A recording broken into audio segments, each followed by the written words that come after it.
تو قاضی حمید الدین بغداد تشریف لے گئے۔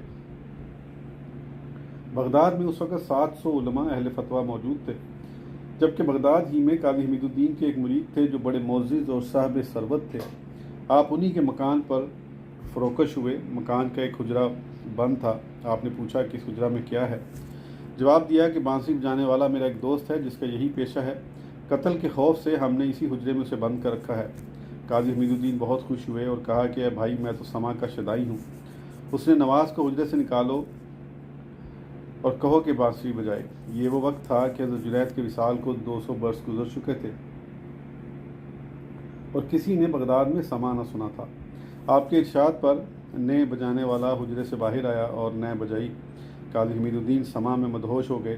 ادھر قاضی شہر اور اہل فتویٰ علماء کو اس کی خبر پہنچی تو قاضی نے اطلاع بھیجی کہ جس شخص نے سما سنا ہے اسے حاضر کرو۔ جب قاضی کا فرستادہ